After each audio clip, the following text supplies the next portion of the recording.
If you went to elementary school in the US, chances are you probably had an organization like DARE come to your school and give you a story about how drugs like acid, if you ever took them, are going to fry your brain like an egg and leave you with the thought that you're an orange for the rest of your life. However, did you know that most of these stories are fabricated lies based on unjust reasons? As misinformation around psychedelics has been promoted since the 60s, and because psychedelic use is only rising to the point where some states like Colorado have already begun taking steps toward decriminalization of certain substances such as psilocybin, we must become familiar with the true nature of psychedelics and the steps that we can take toward getting them decriminalized. After numerous hours of research and after evaluating the effects of certain psychedelics, I realized that there are a lot of stories I hear surrounding psychedelics were fabricated lies intended to scare people away from ever using them and to degrade anyone who ever did. I now know that there are numerous positive benefits to using and studying psychedelics, but legal restrictions prevent them from being thoroughly studied, which is why I think we must decriminalize psychedelics on a national level. Today I'll explain how the legal status of psychedelics prevents research on potential medicinal breakthroughs, the cause of their status in society, and how we can take steps toward decriminalization. To begin, with psychedelics being scheduled in the same category as crack and meth, it's easy to see why many have a negative connotation around them.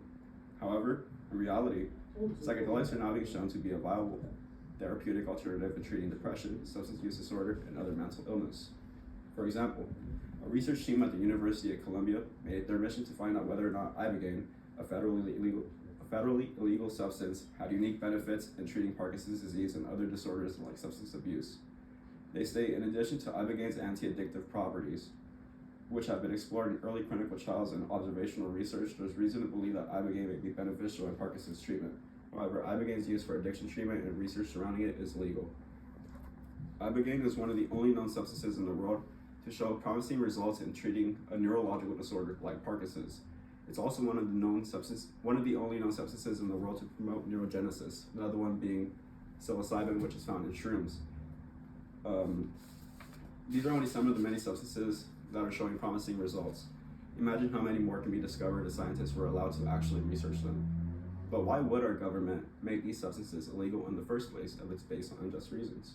Well, the war on drugs has been found to be a politically motivated power play to discredit the anti-war and hippie movements and to oppress radical minorities.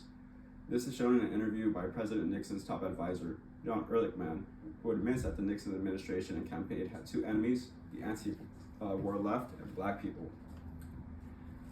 He states, and I quote, "We know we couldn't make it illegal to be against the war on blacks, but by getting the public to associate the hippies with marijuana and the blacks with heroin, by criminalizing both heavy, we can arrest their leaders, raid their homes, break up their meetings, and vilify them night after night on evening news.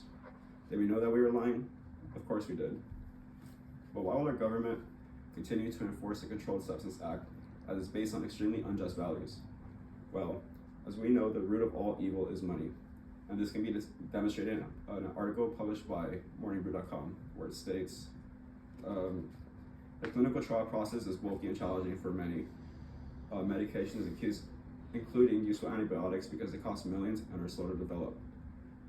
If meds that are so advantageous from a public health perspective don't come packaged with a lucrative business plan from big pharma companies, not many will be willing to invest. For example, although it is seen that the effects of psychedelic drugs can go beyond the relatively small and increasing effects of pharmaceuticals like SSRIs, big pharma still promotes them, and you have to order a prescription rather than receive a single dose treatment, bringing in more revenue. So, since the Controlled Substance Act is based on unjust grounds, why shouldn't we decriminalize them? If psychedelics were decriminalized, we would have to work within existing regulatory guidelines to get FDA approval, remove certain psychedelics from Schedule 1 so that research becomes less expensive and burdensome, reduce federal restrictions, create a federal state-funded system for regulation, and implement state-sponsored research programs. While the Controlled Substance Act isn't likely to go away anytime soon, a number of cities and states around the U.S. have begun to loosen the consequence for personal use or small, non-commercial amounts of psychedelics. Every day we're getting one step closer toward decriminalizing psychedelics on the national level. There are limitless ways that you can take initiative in advocating for policy change, such as signing a petition, spreading awareness, or most importantly, practicing your right to vote. All in all, while the stigma around psychedelics has been prominent since the 60s, recent studies have shown that many psychedelics actually have a positive benefit to them, However, due to the Nixon administration classified them so cruelly, and due to Big Pharma being the money-hungry conglomerate they are, their use of research around them has been federally outlawed. However, as society is beginning to recognize the true nature of psychedelics, and as more and more states are taking steps in loosening the consequence for possessing psychedelics, we get closer to decriminalizing psychedelics on a national scale every day. Which brings me to my final thought: if election season ever comes around, you see decriminalization of psychedelics on the ballot, vote yes for decriminalization.